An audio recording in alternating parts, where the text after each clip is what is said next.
सध्या राज्यभर गणेशोत्सवाची जय्यत तयारी सुरू असल्याचे पाहायला मिळत आहे। गणेशोत्सवानिमित्त राज्यातील गणेश मूर्ती बनवणाऱ्या कारखान्यांमध्ये देखील उत्सव मूर्त्यांवर अंतिम हात फिरवण्याचे काम सुरू आहे।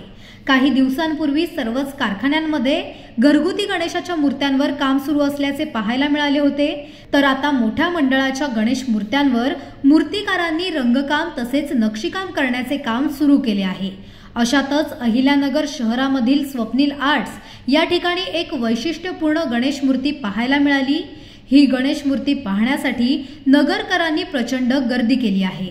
स्वप्नील आर्ट्सने यावर्षी मराठा आरक्षणासाठी लढा देणारे मनोज जरांगे पाटील यांची हुबेहूब प्रतिकृती बनवली असून यामध्ये श्री गणेशा मनोज जरांगे पाटील यांच्या खांद्यावर हात ठेवून आरक्षणाच्या लढ्यासाठी साथ देत असल्याचे देखावा तयार करण्यात आलाय। सध्या या मूर्तीची तसेच देखाव्याची नगर शहरामध्ये चांगली चर्चा रंगत असून हा देखावा पाहण्यासाठी नगरकर गर्दी करत आहेत।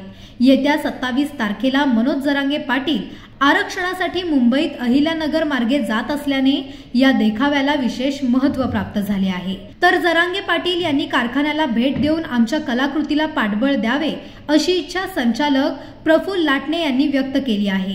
गणेशोत्सवानिमित्त सुरू असलेल्या अंतिम तयारीचा आढावा आमचे नवराष्ट्राचे प्रतिनिधी गिरीश रासकर यांनी घेतलाय। पाहुयात। अवघ्या काही दिवसांवर गणेशोत्सव जे आहे ते येऊन ठेपलेला आहे। गणेशोत्सवानिमित्त सर्वत्र जे आहे गणेशोत्सवाची धामधूम पाहायला मिळत आहे। सध्या आपण गणेशोत्सवानिमित्त अहिल्यानगर शहरातील या गणेश मूर्तीच्या कारखान्यांमध्ये आहोत। गणेश मूर्तीचे जे कारखाने आहेत ते आता अंतिम टप्प्यामध्ये गणेश मूर्ती जे आहेत ते बनवण्याचे लगबग त्यांच्याकडे चालू आहे।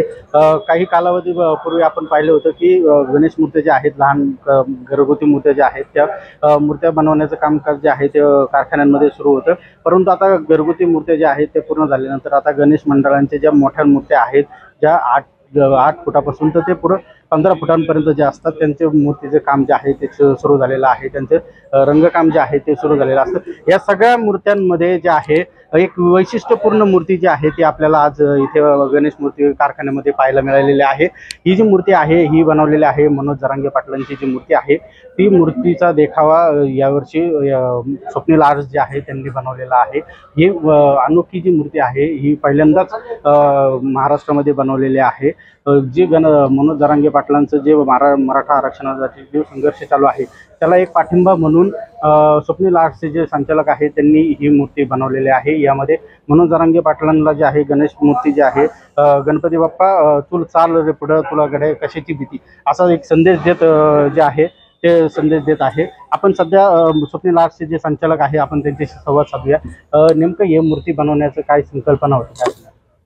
संकल्पना म्हणजे आता जे मराठा आरक्षणाचा जो काय आता मुद्दा झाले मनोज जरांगे साहेबांना एक पाठिंबा म्हणून थोडीशी त्यांची प्रतिकृती करून आम्ही हा गणराया त्यांच्या पाठीशी आहे आणि तू चाल पुढं गडेरे तुला भीती कशाची पर्वा बी कोणाची हा एक छोटासा संदेश देण्याचा प्रयत्न केला। मूर्ती साधारण किती फुटाची आहे? या मूर्तीला बनवण्यासाठी काय काय मटेरियल लागलेलं आहे आणि किती दिवसाचा कालावधी लागला आहे? मूर्तीची उंची साधारण 5.5 ते 6 फुटापर्यंतची उंची आहे।